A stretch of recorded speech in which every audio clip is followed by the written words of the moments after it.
Leadership Track, empowering leaders to live life on purpose. Today's guest, Coach John Wooden. There's no way you can give 110%, and there's no such thing as an overachiever.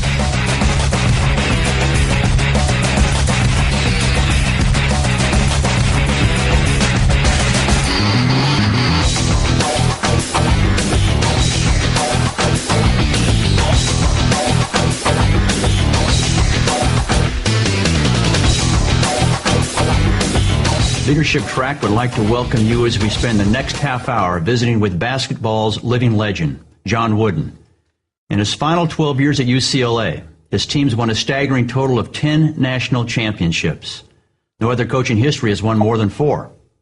He is the only individual to be elected to the College Basketball Hall of Fame as both a player and a coach. He is truly one of a kind, a genuine living legend. Yet it's not what Coach John Wooden has accomplished that is the measure of his greatness. It's how he achieved his success.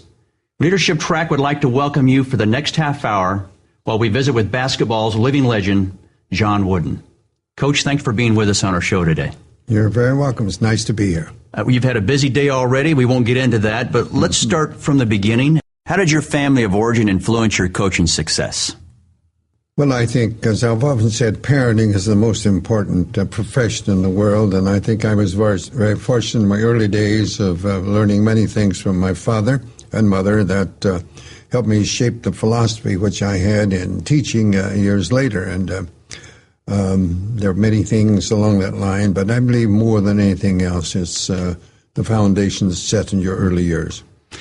What would you say would be one of the most important things that your father taught you?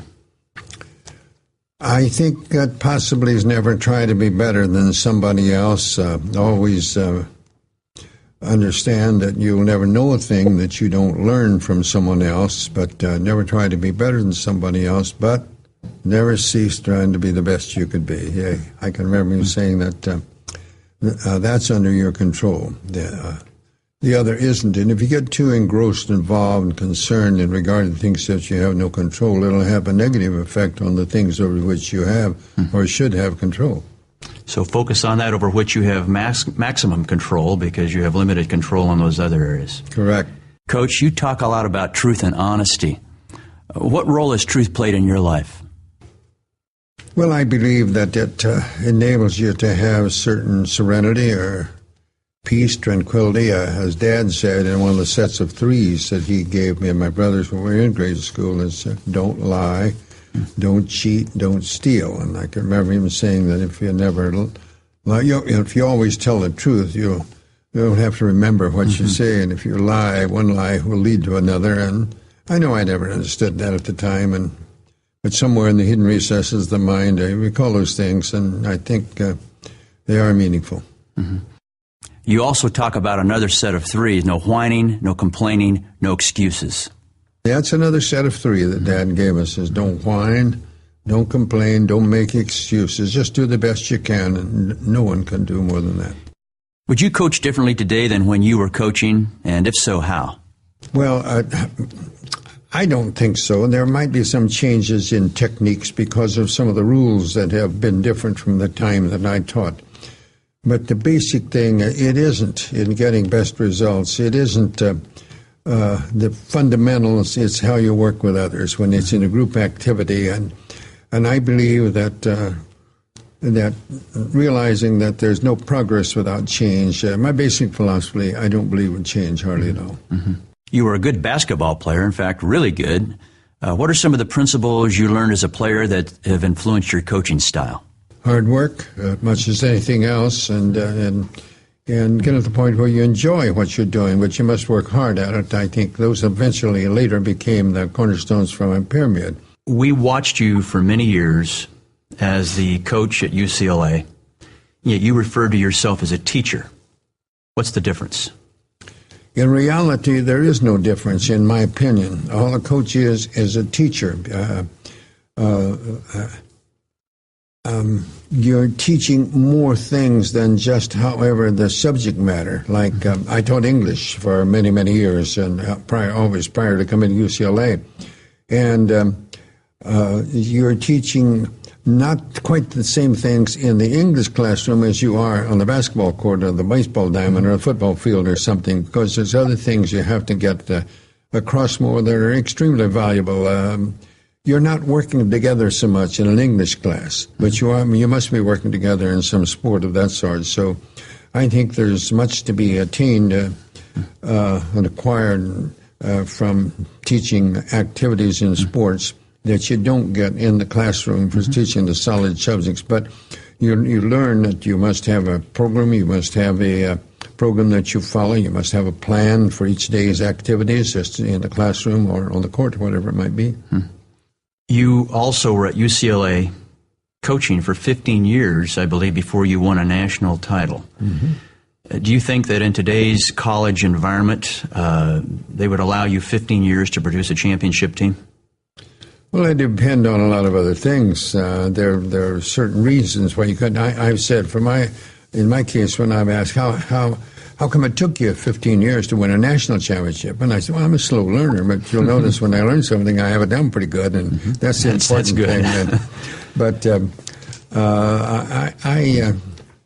I think that if you conduct yourselves in the proper manner, and those under whose supervision you are understand that you're working for more than just the outcome as far as the score of a game, I think that you're going to be okay in the vast majority of places. Some, maybe not.